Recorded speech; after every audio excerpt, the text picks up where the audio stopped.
आज हम बात करने वाले हैं self discipline by Lucia Giorgio book के बारे में। सेल्फ डिसिप्लिन को अक्सर लोग सिर्फ विल पावर या ज़बरदस्ती कंट्रोल करने वाली चीज़ मान लेते हैं, लेकिन असल में ये उससे कहीं ज़्यादा गहरा और असरदार कॉन्सेप्ट है। ये वो क्वालिटी है जो किसी भी इंसान की लाइफ को ऑर्डिनरी से एक्स्ट्रॉर्डिनरी बना सकती है। सेल्फ डिसिप्लिन का मतलब है अपनी चॉइसेस को कॉन्शियसली लेना, बिना किसी बहाने या इम्पल्सिव रिएक्शन के। ये वो ताकत है जो आपको उन चीज़ों से रोकती है जो अभी के लिए टेम्पटिंग लगती हैं लेकिन लॉन्ग टर्म में नुकसान करती हैं, और आपको उन एक्शंस की तरफ पुश करती है जो मुश्किल तो होते हैं लेकिन फ्यूचर में आपको प्राउड फील कराते हैं। सोचिए, अगर आप हर दिन अपने सबसे ज़रूरी गोल्स के लिए कंसिस्टेंट एफर्ट डाल पाएं, चाहे वो हेल्थ हो, करियर, रिलेशनशिप्स या लर्निंग, तो आपकी लाइफ कैसी दिखेगी। यही सेल्फ डिसिप्लिन का मैजिक है। ये आपकी प्रोडक्टिविटी, इमोशनल कंट्रोल और टाइम मैनेजमेंट का फाउंडेशन है। कोई भी ग्रेट एथलीट, राइटर, एंटरप्रेन्योर या लीडर ले लीजिए, उन सब के पीछे एक कॉमन ट्रेट मिलेगा, स्ट्रॉन्ग सेल्फ डिसिप्लिन। और अच्छी बात यह है कि ये कोई जन्मजात स्किल नहीं है, बल्कि इसे सीखा और प्रैक्टिस किया जा सकता है। ये 30 दिन का रोड मैप इसी सोच पर बेस्ड है। ये कोई मोटिवेशन स्पीच या एक रात में बदल देने वाला फॉर्मूला नहीं है। ये एक स्ट्रक्चर्ड, ग्राउंडेड और साइंस बैक्ड अप्रोच है जिसे न्यूरोसाइंस, साइकोलॉजी और बिहेवियरल साइंस के प्रिंसिपल्स पर बनाया गया है। इसमें उन टेक्निक्स को सिंपल तरीके से समझाया गया है जो James clear, atomic habits, Mel Robbins, 5 second rule और कैरल ड्वेक, ग्रोथ माइंडसेट जैसे वर्ल्ड रिनाउंड एक्सपर्ट्स ने पॉपुलर किया है। यानी ये किताब सिर्फ नॉलेज नहीं देती, ये आपको डेली एक्शन में गाइड करती है। सेल्फ डिसिप्लिन के जर्नी की शुरुआत तब होती है जब आप रिकॉग्नाइज करते हो कि आपकी कुछ डेली हैबिट्स और पैटर्न्स आपकी ग्रोथ में बैरियर बन चुके हैं, जैसे मोबाइल स्क्रॉल करते करते घंटों निकाल देना या हर बार टफ काम को टाल देना। ये छोटी छोटी चीज़ें दिखने में इनसिग्निफिकेंट लगती हैं, लेकिन यही पैटर्न्स आपकी आइडेंटिटी और फ्यूचर शेप करते हैं। जब आप इन पैटर्न्स को पहचान कर तोड़ना शुरू करते हो और उनकी जगह नई हेल्पफुल हैबिट्स डालते हो, वहीं से रियल ट्रांसफॉर्मेशन शुरू होती है। इस रोड मैप में हर दिन का एक क्लियर फोकस है जो आपको छोटी छोटी एक्शनेबल स्टेप्स देता है। इससे ओवरवेल्म नहीं होता, क्योंकि हम एक टाइम पर सिर्फ एक बिहेवियर पर काम करते हैं। शुरुआत अवेयरनेस से होती है, जानना कि आप किस जगह लूज कंट्रोल करते हो। फिर धीरे धीरे हम हैबिट लूप्स को समझते हैं, माइक्रो हैबिट्स बनाते हैं और अपनी एनवायरनमेंट को ऐसा डिज़ाइन करते हैं जिससे सही काम करना आसान हो जाए। फिर हम इमोशनल डिसिप्लिन की बात करते हैं, क्योंकि सिर्फ टाइम या हैबिट्स मैनेज करना काफ़ी नहीं होता। असली चैलेंज तब आता है जब माइंड रेजिस्ट करता है, नेगेटिव थॉट्स आते हैं या मोटिवेशन लो हो जाती है। तब आप सीखते हो पॉज लेना, रीफ्रेमिंग करना और माइंड को रीसेट करना। जब आप अपने इमोशंस पर कंट्रोल करना सीख जाते हो तो डिसिप्लिन अंदर से मजबूत होने लगता है। रूटीन और प्रोडक्टिविटी को स्ट्रॉन्ग करने के लिए हम टाइम ब्लॉकिंग, टास्क प्रायोरिटाइजेशन और डीप वर्क जैसी टेक्निक्स यूज़ करते हैं। इससे आपका हर दिन इंटेंशनल बनता है और आप सिर्फ बिजी नहीं बल्कि ट्रूली इफेक्टिव बनते हो। धीरे धीरे ये जर्नी आपको आपकी आइडेंटिटी से कनेक्ट कराती है। अब आप वो काम नहीं करते क्योंकि करना चाहिए, बल्कि क्योंकि मैं ऐसा इंसान हूं जो ये करता है। एफर्मेशंस, इंटीग्रिटी चेक और फ्यूचर सेल्फ विजुअलाइजेशन जैसी प्रैक्टिसेस आपको एक ऐसी माइंडसेट देती हैं जो कंसिस्टेंट और कॉन्फिडेंट है। और सबसे अच्छा हिस्सा ये है कि ये जर्नी रिजिड नहीं है। मिस्ड डेज या सेटबैक्स को भी एक्सेप्ट किया गया है, क्योंकि डिसिप्लिन का मतलब परफेक्शन नहीं बल्कि रिटर्न करना है। फिर हम बात करते हैं सिस्टम्स की। विल पावर लिमिटेड होती है, लेकिन अच्छे सिस्टम्स आपके लिए सही डिसीजंस को ईजी और ऑटोमेटिक बना देते हैं।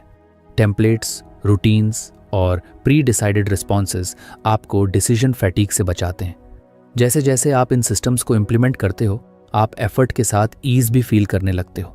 फाइनली जब 30 दिन पूरे होते हैं तो आप शॉर्ट टर्म एफर्ट से लॉन्ग टर्म लाइफस्टाइल की ओर बढ़ चुके होते हो। डिसिप्लिन अब कोई एक प्रोजेक्ट नहीं है, ये आपकी आइडेंटिटी बन चुकी होती है। अब आप खुद से मासिक चेक इन्स करते हो, अपने एनर्जी लेवल्स को मैनेज करते हो और लगातार इवॉल्व होते जाते हो। इस पूरी जर्नी की ब्यूटी यही है कि ये आपको पुश नहीं करती बल्कि जेंटली गाइड करती है। हर स्टेप ग्राउंडेड है, रियलिस्टिक है और आपके लिए पर्सनलाइज्ड हो सकता है। आप इसे अपनी पेस पर कर सकते हो, कोई प्रेशर नहीं, सिर्फ प्रोग्रेस। सेल्फ डिसिप्लिन बोरिंग नहीं है, बल्कि ये आपकी फ्रीडम की चाबी है। जब आप डिसिप्लिन्ड होते हो तो आप अपने टाइम, एनर्जी और अटेंशन के मालिक बनते हो। आप डिस्ट्रैक्शंस को कंट्रोल करते हो, ना कि वो आपको कंट्रोल करें। आप हर दिन को इंटेंशन से जीते हो और यही धीरे धीरे आपके ड्रीम लाइफ की नींव बनता है। और इस जर्नी का पहला कदम है डिसाइड करना कि आप रेडी हो अपने अंदर की पावर अनलॉक करने के लिए। कभी कभी जिंदगी में बदलाव लाने के लिए हमें खुद से एक सच्चा और गहरा रिश्ता बनाना पड़ता है। अगर आपको हमारी फ्री समरी अच्छी लगती है तो आप हमारे चैनल को सब्सक्राइब कर सकते हैं, हमारी मेंबरशिप खरीद सकते हैं या हमें UPI के थ्रू सपोर्ट कर सकते हैं। अब समरी पर वापस चलते हैं। यही काम शुरू होता है मेंटल प्राइमिंग के पहले पार्ट से, जो 5 दिनों का एक पावरफुल इंट्रोडक्शन है डिसिप्लिन की दुनिया में। ये पार्ट हमें हमारे माइंड को तैयार करने का मौका देता है ताकि हम आने वाले 30 दिनों में सही डेडिकेशन के साथ आगे बढ़ सकें। सबसे पहले दिन की बात करें तो यह दिन है डिफाइन योर वाई, यानी अपने क्यों को समझना। जब तक हमें ये नहीं पता होता कि हम डिसिप्लिन्ड क्यों बनना चाहते हैं, तब तक कोई भी हैबिट टिकती नहीं। तो इस दिन आपको अपने दिल से ये पूछना होता है, मेरी मोटिवेशन क्या है? क्या मैं अपनी स्वास्थ्य में सुधार करना चाहता हूँ? क्या मुझे अपने करियर में आगे बढ़ना है या संबंधों को बेहतर बनाना है? एक डायरी में अपने थॉट्स लिखो, अपने वैल्यूज़ को आइडेंटिफाई करो और ये भी सोचो कि अगर मैं ऐसे ही अनडिसिप्लिन्ड रहा तो मुझे क्या नुकसान हो सकता है। ये प्रोसेस थोड़ी इमोशनल हो सकती है, लेकिन यही तो असली शुरुआत है अपने अंदर झांकने की। अब आते हैं दूसरे दिन पर, एक्सेप्ट रियलिटी। यहीं से असली ऑनेस्टी की शुरुआत होती है। हम अक्सर खुद को झूठे बहानों से कंफर्ट देते रहते हैं। कल से शुरू करूंगा, अभी मूड नहीं है, थोड़ा रेस्ट कर लूं पहले। लेकिन इस दिन आपको खुद को मिरर दिखाना है, अपनी हर प्रोक्रेस्टिनेशन, हर एक्सक्यूज को फेस करना है और ये कहना है, हाँ मैंने टाला है लेकिन अब और नहीं। इस दिन आप अपने आप से रैडिकल अकाउंटेबिलिटी लेते हो। मतलब कोई ब्लेम गेम नहीं, कोई बहाना नहीं, सिर्फ सच्चाई और खुद की जिम्मेदारी। तीसरे दिन बात होती है सेल्फ असेसमेंट की। ये दिन थोड़ा एनालिटिकल होता है। आपको अपने अलग अलग लाइफ एरियाज को स्कोर देना होता है, जैसे health, career, relationships, habits, mindset वगैरह। सोचो कि 1 से 10 में मैं अपनी हेल्थ को कितना स्कोर दूंगा? क्या मैं अपने करियर से सेटिस्फाइड हूँ? क्या मेरे हैबिट्स मुझे आगे ले जा रही हैं या पीछे? इस स्कोरिंग से आपको क्लैरिटी मिलती है कि आपको कहाँ इम्प्रूवमेंट चाहिए। ये एक तरह से बेस लाइन तैयार करता है, एक ऐसा पॉइंट जहाँ से आप अपनी ग्रोथ को मेजर कर सकते हो। फिर आता है चौथा दिन, विजुअलाइजेशन। ये दिन थोड़ा ड्रीमी होता है लेकिन बहुत पावरफुल भी। आपको अपनी आंखें बंद करनी है और इमेजिन करना है कि अगर मैं पूरी तरह डिसिप्लिन्ड बन जाऊं तो मेरी लाइफ कैसी दिखेगी। मैं सुबह जल्दी उठ रहा हूं, वर्कआउट कर रहा हूं, फोकस्ड होकर काम कर रहा हूं, डिस्ट्रैक्शन से दूर हूं। उस वर्जन को देखो जो आप बनना चाहते हो। इस विजुअलाइजेशन को रोजाना करना है। ये आपकी इंटेंशन को एंकर करता है। जब आप क्लियरली देख सकते हो कि आप क्या बनना चाहते हो तो आपका माइंड भी उसी डायरेक्शन में काम करने लगता है। 5वां और आखिरी दिन इस फेज का है कमिटमेंट कॉन्ट्रैक्ट। ये थोड़ा सीरियस सा लगता है लेकिन इसी में असली मैजिक है। आप एक रिटन कमिटमेंट बनाते हो, एक पेपर पर लिखते हो कि मैं अगले 30 दिन तक डिसिप्लिन्ड रहने का प्रॉमिस करता हूँ और फिर उस पर साइन करते हो। ये सिर्फ एक सिंबॉलिक एक्ट नहीं है। बिहेवियरल इकोनॉमिक्स के रिसर्चर्स ने भी ये प्रूव किया है कि जब हम किसी चीज़ को ऑफिशियली कमिट करते हैं तो हम उसे छोड़ने की पॉसिबिलिटी कम कर देते हैं। ये कॉन्ट्रैक्ट आपके लिए एक रिमाइंडर है, एक प्रूफ है कि आपने खुद से वादा किया है। इन 5 दिनों में आप कोई एक्सटर्नल एक्शन नहीं लेते बल्कि इंटरनली तैयार होते हो। ये मेंटल प्राइमिंग आपके माइंडसेट को रीसेट करता है। जैसे कोई एथलीट मैदान में उतरने से पहले वार्म अप करता है, वैसे ही ये 5 दिन आपके माइंड और सोल का वार्म अप है। इससे पहले कि आप हैबिट्स बदलना शुरू करो, ये ज़रूरी है कि आप खुद को बदलने के लिए तैयार हो जाओ। ये प्रोसेस सिंपल लग सकती है लेकिन इसमें गहराई है, क्योंकि डिसिप्लिन सिर्फ एक स्किल नहीं बल्कि एक आइडेंटिटी है। और आइडेंटिटी तभी बदलती है जब हम खुद से ईमानदारी से बात करते हैं।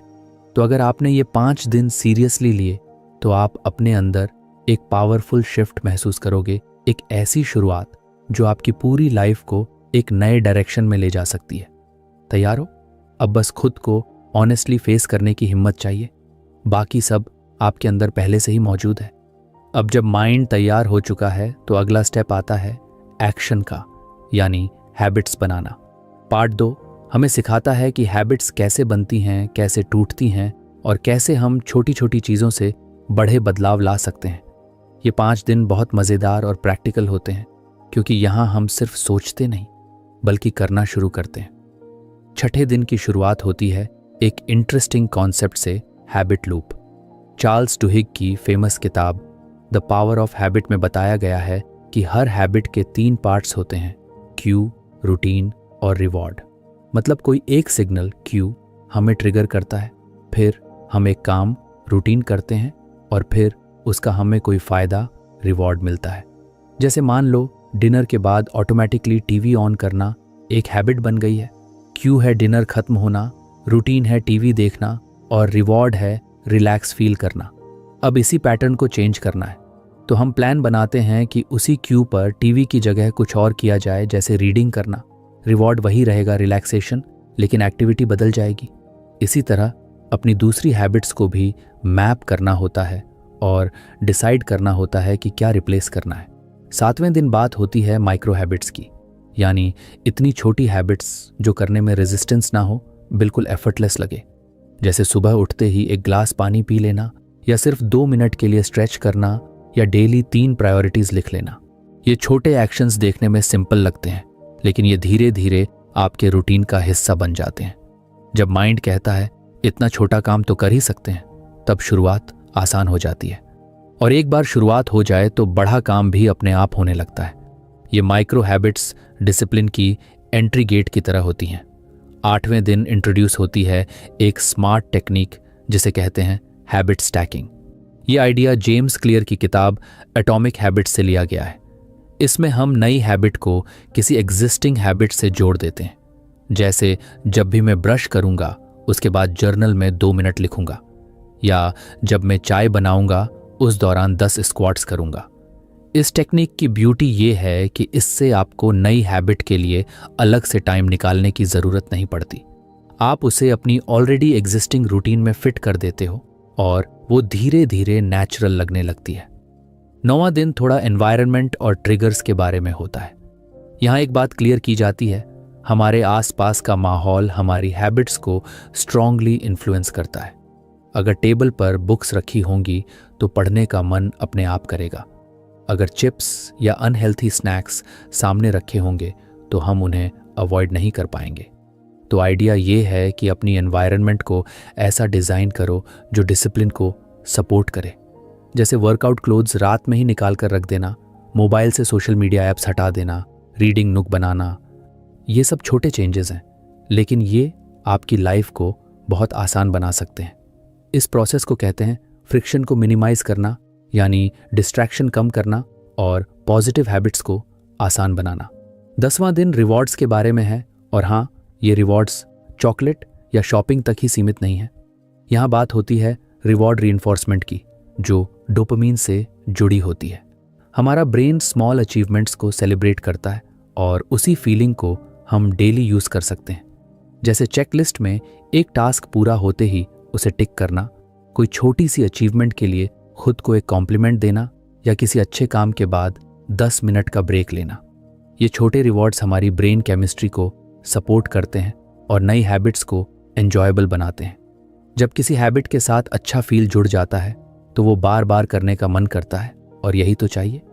इन 5 दिनों में आप एक्चुअल एक्शन लेते हो। ये वो समय है जब आपके छोटे छोटे स्टेप्स एक नई आइडेंटिटी की तरफ ले जाते हैं। आप फील करने लगते हो कि डिसिप्लिन बोरिंग या स्ट्रिक्ट नहीं है, बल्कि स्मार्ट और क्रिएटिव है। जब आप अपनी लाइफ को खुद डिज़ाइन करना शुरू करते हो, हैबिट्स, एनवायरनमेंट, ट्रिगर्स, रिवॉर्ड्स, तब कंट्रोल आपके हाथ में आ जाता है। बदलाव लाने के लिए किसी ड्रामेटिक चीज़ की ज़रूरत नहीं होती, बस लगातार छोटे छोटे काम करने होते हैं। यही इन 5 दिनों की सबसे बड़ी सीख है। हर छोटी हैबिट एक सीढ़ी है उस बड़े गोल की तरफ जिसे आप अचीव करना चाहते हो। और सबसे खास बात, ये सब करने में मज़ा आता है। जब आप खुद को ग्रो करते हुए देखते हो तो वो फीलिंग अनबीटेबल होती है। अब आप रेडी हो अपने एक्शंस को शेप देने के लिए। बस कंसिस्टेंसी बनाए रखना है।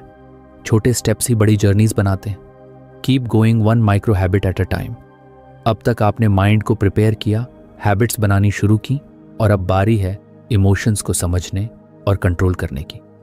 डिसिप्लिन का सबसे बड़ा चैलेंज यही होता है जब फीलिंग्स हावी हो जाती हैं और हम उस वक्त सही डिसीजन नहीं ले पाते। लेकिन अगर हम इमोशंस को समझ लें तो हम खुद को बेहतर मैनेज कर सकते हैं। पार्ट 3 इसी इमोशनल डिसिप्लिन की बात करता है, और इन 5 दिनों में आप सीखते हो कि कैसे अपने फीलिंग्स के साथ काम किया जाए, ना कि उनके खिलाफ। 11वें दिन की शुरुआत होती है एक बहुत पावरफुल कॉन्सेप्ट से, पॉज बटन। अक्सर हम गुस्से में, फ्रस्ट्रेशन में या डर के वक्त बिना सोचे समझे रिएक्ट कर देते हैं। लेकिन अगर हम सिर्फ 5 से 10 सेकंड का पॉज लें तो पूरा सिचुएशन चेंज हो सकता है। इस दिन हम सीखते हैं कि कैसे सिंपल ब्रीदिंग टेक्निक से हम उस पॉज को क्रिएट कर सकते हैं। जैसे जब कोई बात इरिटेट करे तो तुरंत रिएक्ट करने की बजाय गहरी सांस लो, 3 तक गिनो और फिर रिस्पॉन्ड करो। ये पॉज आपके और आपकी इम्पल्स के बीच की दीवार है जो आपको रिग्रेट से बचाती है। ये छोटी सी टेक्निक बहुत पावरफुल होती है। 12वें दिन हम डाइव करते हैं नेगेटिव थॉट्स की दुनिया में। जब भी हम डिसिप्लिन्ड नहीं होते तो खुद को जज करना शुरू कर देते हैं। मैं बहुत लेजी हूँ, मेरे बस का नहीं, मैं कभी कंसिस्टेंट नहीं रह सकता। लेकिन यहाँ कॉग्निटिव बिहेवियरल थेरेपी यानी CBT का यूज़ करके हम सीखते हैं कि इन थॉट्स को रिफ्रेम कैसे करना है। मैं आलसी हूँ को बदलकर कहा जा सकता है, मैं सुस्ती से निपटने की कोशिश कर रहा हूँ, या मैं पहले भी असफल रहा हूँ लेकिन मैं स्टिल ट्राइंग। इस तरह की सेल्फ टॉक आपको मोटिवेट करती है, ना कि नीचे गिराती है। थॉट पैटर्न्स को समझना और बदलना डिसिप्लिन का अंदरूनी हिस्सा है। 13वां दिन थोड़ा सा एनर्जेटिक होता है। यहाँ इंट्रोड्यूस होता है the 5 second rule. Mel Robbins का ये कॉन्सेप्ट कहता है कि अगर आपके मन में कोई अच्छा या ज़रूरी काम करने की अर्ज आए, जैसे उठकर एक्सरसाइज करना, कॉल उठाना, कुछ पढ़ना, तो आपको 5 सेकंड के अंदर एक्शन लेना होता है, वरना माइंड एक्सक्यूजेस देना शुरू कर देगा। तो जैसे ही मन में आया मुझे जर्नल लिखना चाहिए, तो 5, 4, 3, 2, 1 और बस शुरू कर दो। ये छोटा सा काउंटडाउन आपके हेजिटेशन को ब्रेक कर देता है। धीरे धीरे ये पैटर्न बन जाता है और आप हर बार प्रॉम्प्ट एक्शन लेने लगते हो। 14वें दिन हम बात करते हैं मेडिटेटिव फोकस की। कई बार डिसिप्लिन इसलिए भी टूटता है क्योंकि हमारा माइंड भटकता रहता है, कभी स्ट्रेस में, कभी डिस्ट्रैक्शंस में। मेडिटेशन से हम माइंड को फोकस करना सिखाते हैं। लेकिन यहाँ बात किसी भारी या लंबी प्रैक्टिस की नहीं है, सिर्फ 5 मिनट की ब्रीदिंग एक्सरसाइज या माइंडफुल वॉक, जिसमें आप सिर्फ अपने कदमों और सांसों पर ध्यान दो। ये छोटी छोटी प्रैक्टिसेस आपको स्ट्रेस में भी सेंटर्ड रहने में हेल्प करती हैं, और जब माइंड काम रहता है तो डिसीजंस भी क्लियर होते हैं। 15वां दिन थोड़ा टफ हो सकता है क्योंकि आज बात होती है डिलेड ग्रेटिफिकेशन की, यानी इंस्टेंट प्लेजर को थोड़ा रोक कर बेटर रिवॉर्ड के लिए वेट करना। आज के दौर में हर चीज़ इमीडिएट चाहिए, खाना, एंटरटेनमेंट, स्क्रॉल करना। लेकिन डिसिप्लिन वहीं से शुरू होता है जब आप कंफर्ट से बाहर निकलते हो। इस दिन आपको एक चैलेंज दिया जाता है, जैसे 24 घंटे शुगर अवॉइड करना या एक दिन फ़ोन, सोशल मीडिया से ब्रेक लेना। ये डिस्कम्फर्ट थोड़ी देर के लिए होता है, लेकिन इससे आपकी मेंटल स्ट्रेंथ बढ़ती है। आप अपने आप को सिखाते हो कि मैं ज़रूरी नहीं कि हर अर्ज के पीछे भागूं, मैं वेट कर सकता हूं। इन 5 दिनों में आप अपने इमोशनल मसल्स को ट्रेन करते हो। ये वो पार्ट है जहां असली ग्रोथ होती है, जब आप खुद को अनकंफर्टेबल इमोशंस के बीच भी संभालना सीख जाते हो। इमोशनल डिसिप्लिन कोई रिजिड चीज़ नहीं है, ये एक बहुत ही कंपैशनेट प्रोसेस है जहां आप खुद को समझते हो, एक्सेप्ट करते हो और जेंटली गाइड करते हो। आप जब पॉज लेना सीख जाते हो, अपनी थॉट्स को शिफ्ट करना जानते हो, 5 सेकंड में एक्शन लेते हो, मेडिटेट करते हो और अपने कंफर्ट को डिले कर पाते हो, तब आप सच में खुद पर कंट्रोल पा लेते हो। ये वो स्किल है जो सिर्फ डिसिप्लिन ही नहीं बल्कि हर एस्पेक्ट ऑफ लाइफ में काम आती है, रिलेशनशिप्स, करियर, हेल्थ, सब जगह। अब आप ना सिर्फ फिजिकली डिसिप्लिन्ड हो बल्कि इमोशनली भी स्ट्रांग बन रहे हो, और यही वो चीज़ है जो कंसिस्टेंसी को सस्टेनेबल बनाती है। ये इंटरनल बैलेंस ही आपकी आउटसाइड परफॉर्मेंस को शेप करता है। इसलिए इन 5 दिनों को लाइटली मत लो, ये आपके अंदर की पावर अनलॉक करने वाले दिन हैं। अब तक आपने माइंड और इमोशंस पर काफ़ी काम कर लिया है, हैबिट्स भी सेट हो रही हैं। अब बारी है अपनी डेली रूटीन को प्रोडक्टिविटी से भर देने की, क्योंकि अगर दिन का स्ट्रक्चर साफ नहीं है तो डिसिप्लिन टिकता नहीं है। पार्ट 4 में आप सीखते हो कि कैसे अपने दिन को स्मार्ट तरीके से डिज़ाइन करें ताकि आपके एनर्जी, फोकस और रिजल्ट्स तीनों सही जगह लगें। 16वां दिन मॉर्निंग रूटीन पर फोकस करता है। शायद आपने कई बार सुना होगा कि सक्सेसफुल लोग सुबह जल्दी उठते हैं, लेकिन यह सिर्फ जल्दी उठने की बात नहीं है, बल्कि उस टाइम को इंटेंशन से यूज करने की बात है। इस दिन आप एक ऐसी मॉर्निंग रूटीन बनाते हो जो डिसिप्लिन को सपोर्ट करती है। इसमें सिंपल चीज़ें होती हैं, जैसे एक फिक्स्ड वेकअप टाइम, थोड़ा जर्नलिंग जिसमें आप अपने थॉट्स या गोल्स लिखो, पानी पीना जिससे बॉडी हाइड्रेट हो जाए, और 5 से 10 मिनट का क्वाइट टाइम जहां आप बस चुपचाप बैठो या ग्रैटिट्यूड प्रैक्टिस करो। ये छोटी छोटी चीज़ें आपके दिन की वाइब सेट कर देती हैं। अगर सुबह स्मूथ होती है तो पूरा दिन कंट्रोल्ड लगता है। 17वां दिन इंट्रोड्यूस करता है टाइम ब्लॉकिंग को।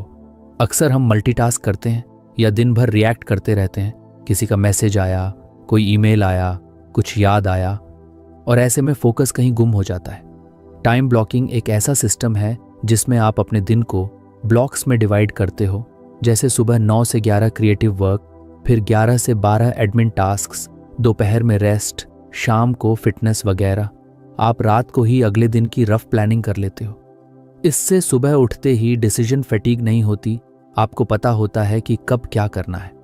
ये टेक्निक डिसिप्लिन और प्रोडक्टिविटी दोनों को बढ़ाती है। 18वें दिन आप सीखते हो टास्क को प्रायोरिटाइज करना। यहाँ 2 कॉन्सेप्ट्स बहुत काम आते हैं।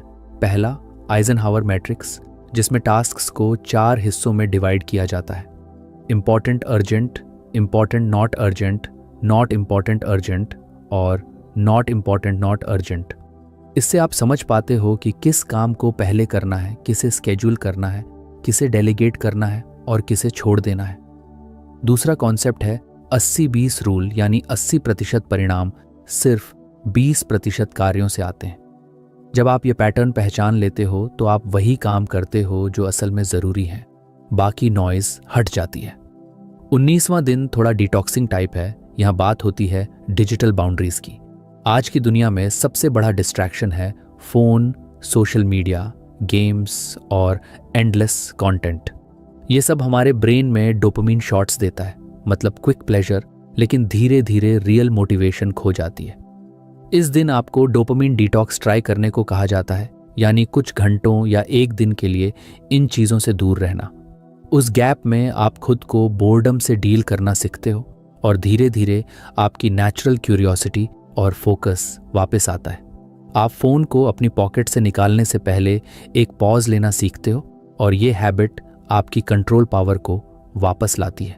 20वां दिन एक और पावरफुल कॉन्सेप्ट लाता है, डीप वर्क। कैल न्यूपोर्ट ने इस आइडिया को पॉपुलर किया, जिसमें कहा गया है कि हम सबसे इम्पैक्टफुल काम तब करते हैं जब हम डिस्ट्रैक्शन फ्री होकर एक लॉन्ग स्ट्रेच में काम करें, कम से कम 90 मिनट। ये कोई मल्टीटास्किंग नहीं होती, आप सिर्फ एक काम पर ध्यान देते हो। डीप वर्क के लिए आप अपने एनवायरनमेंट को सेट करते हो, phone silent, notifications of, clear desk और माइंड रेडी। ये प्रैक्टिस थोड़ा टाइम लेती है डेवलप होने में, लेकिन जब हो जाती है तो आपकी प्रोडक्टिविटी स्काई रॉकेट कर जाती है। एक सेशन के बाद शॉर्ट ब्रेक लो और फिर नेक्स्ट टास्क शुरू करो। इस तरीके से आप दिन में कम टाइम में ज़्यादा काम कर पाते हो। इन 5 दिनों में आप अपने टाइम और अटेंशन के मास्टर बनते हो, क्योंकि असली डिसिप्लिन सिर्फ विल पावर से नहीं आता, वो रूटीन, स्ट्रक्चर और क्लैरिटी से आता है। जब आप जानते हो कि आपको कब क्या करना है, डिस्ट्रैक्शंस कंट्रोल में हैं और माइंड डीप फोकस में जाने की आदत डाल चुका है, तब आप न सिर्फ डिसिप्लिन्ड फील करते हो बल्कि रिजल्ट्स भी रियल दिखते हैं। अब आपकी मॉर्निंग्स पर्पसफुल हैं, आपका स्केड्यूल सोच समझ कर बनाया गया है, आप सही काम को सही वक्त पर कर रहे हो, डिजिटल वर्ल्ड से थोड़ी दूरी बना रहे हो और डीप वर्क की प्रैक्टिस कर रहे हो। ये सब मिलकर आपको एक ऐसा इंसान बना रहे हैं जो अपने दिन को कंट्रोल करता है, ना कि दिन उसे कंट्रोल करता है। डिसिप्लिन अब एक बर्डन नहीं लगता, बल्कि एक फ्रीइंग एक्सपीरियंस लगता है। और यही इस पार्ट की सबसे बड़ी लर्निंग है कि स्ट्रक्चर से आज़ादी मिलती है, केओस से नहीं। अब आप डिसिप्लिन के रास्ते पर काफ़ी आगे आ चुके हो, हैबिट्स सेट हो चुकी हैं, इमोशंस संभल गए हैं, रूटीन भी स्ट्रांग बन गई है। लेकिन अब जो सबसे बड़ा काम बचा है वो है माइंडसेट और आइडेंटिटी का ट्रांसफॉर्मेशन, यानी खुद को एक डिसिप्लिन्ड इंसान के रूप में देखना, महसूस करना और वैसा ही एक्ट करना। पार्ट 5 का फोकस इसी आइडेंटिटी शिफ्ट और इंटरनलाइजेशन पर है, जहां डिसिप्लिन अब कोई बाहरी जरूरत नहीं बल्कि आपकी पर्सनैलिटी का हिस्सा बन जाता है। 21वें दिन की शुरुआत होती है एक नए बिलीफ सिस्टम से। यहाँ आप एफर्मेशंस को यूज करना शुरू करते हो, जैसे मैं वो इंसान हूं जो मुश्किल काम करता है, या मैं वो इंसान हूं जो मुश्किल काम करता है, जो मुश्किल काम भी पूरे करता है। ये स्टेटमेंट सुनने में सिंपल लगते हैं, लेकिन जब आप इन्हें बार बार बोलते हो, लिखते हो और सबसे ज़रूरी इन पर एक्ट करते हो, तो धीरे धीरे आपका दिमाग खुद को एक नए रूप में देखने लगता है। ये टेक्निक आइडेंटिटी को रीप्रोग्राम करने में मदद करती है। जब आप एज इफ जीते हो, यानी जैसा डिसिप्लिन्ड इंसान आप बनना चाहते हो वैसा ही बिहेव करना शुरू कर देते हो, तो एक दिन वो सच में आपकी रियलिटी बन जाती है। 22वां दिन इंटीग्रिटी चेक करने का है, यानी क्या आपके एक्शंस आपके वैल्यूज से मैच कर रहे हैं। कई बार हम कुछ और मानते हैं लेकिन करते कुछ और हैं, और इसी मिसमैच से फ्रस्ट्रेशन आता है। इस दिन आप एक गैप एनालिसिस करते हो, यानी आप अभी कैसे बिहेव कर रहे हो और आपका आइडियल वर्जन कैसा बिहेव करता है, इन दोनों के बीच कितना गैप है। फिर आप धीरे धीरे उस गैप को कम करने के लिए छोटे छोटे चेंजेस प्लान करते हो। ये स्टेप आपको ग्राउंडेड बनाता है, आप अपनी जर्नी को ऑनेस्टली इवैल्यूएट करते हो और फील गुड इल्यूजन से बाहर आते हो। 23वां दिन लेगेसी थिंकिंग पर फोकस करता है। यहाँ आप इमेजिन करते हो कि आप 10 से 15 साल बाद का फ्यूचर वर्जन हो और आप आज के खुद को देख रहे हो। आप सोचते हो कि फ्यूचर में जो आप बन चुके हो वो आज के कौन से एक्शन के लिए आपका शुक्रगुजार होगा। क्या वो थैंक करेगा कि आपने उस दिन स्क्रॉल नहीं किया और इंस्टेड जर्नल लिखा या वर्कआउट किया? इस टाइप का विजुअलाइजेशन आपको एक बिगर पर्पस से जोड़ता है। ये सिर्फ आज का गोल पूरा करने की बात नहीं होती, ये उस इंसान की फाउंडेशन तैयार करने की बात होती है जो आप बनना चाहते हो। जब आप लॉन्ग टर्म व्यू से देखते हो तो छोटी छोटी परेशानियां इररेलेवेंट लगने लगती हैं। 24वां दिन रेजिलियंस रीसेट करने का मौका है, यानी क्या आप डिसिप्लिन के ट्रैक से उतर जाने के बाद वापस लौट सकते हो। बहुत लोग एक दिन मिस करते हैं और फिर गिल्ट में फंसकर सब छोड़ देते हैं, लेकिन यहाँ आप सीखते हो कि कैसे फेलियर्स को डेटा की तरह देखना है, लर्निंग की तरह।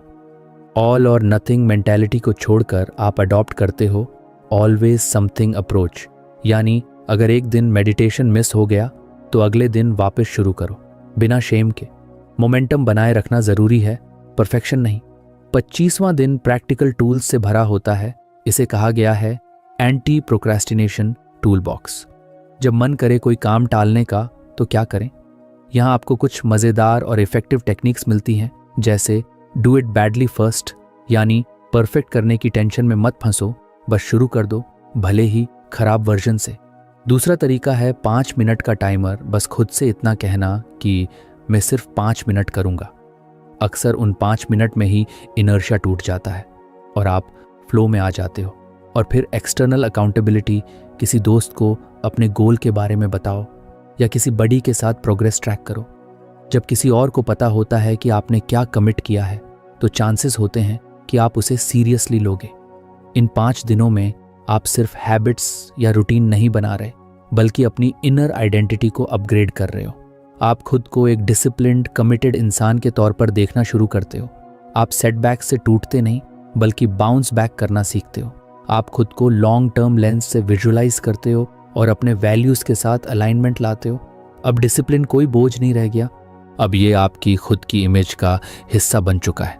आप जब मिरर में देखते हो तो सिर्फ एक इंसान नहीं दिखता, आपको वो वर्जन दिखता है जो ऑब्स्टेकल्स को फेस करता है, कंफर्ट को रेजिस्ट करता है और अपने हायर सेल्फ के लिए काम करता है। इस पार्ट के बाद डिसिप्लिन अब सिर्फ एक स्किल नहीं बल्कि आपका एक इंटरनल कंपास बन जाता है जो हर डिसीजन, हर एक्शन को गाइड करता है। और यहीं से शुरू होती है असली ट्रांसफॉर्मेशन। अब आप अपनी डिसिप्लिन जर्नी के आखिरी पड़ाव पर पहुंच चुके हो। पार्ट 6 यानी डेज 26 से 30 तक का मकसद है आपकी सारी मेहनत को सस्टेनेबल बनाना। यानी अब जो आपने सीखा, जो हैबिट बनाई, जो माइंडसेट डेवलप किया, उसे मेंटेन कैसे किया जाए और उसमें मास्टरी कैसे लाई जाए। ये फेज टेम्परेरी नहीं है बल्कि आपको लाइफ लॉन्ग कंसिस्टेंसी की ओर ले जाने का रास्ता है।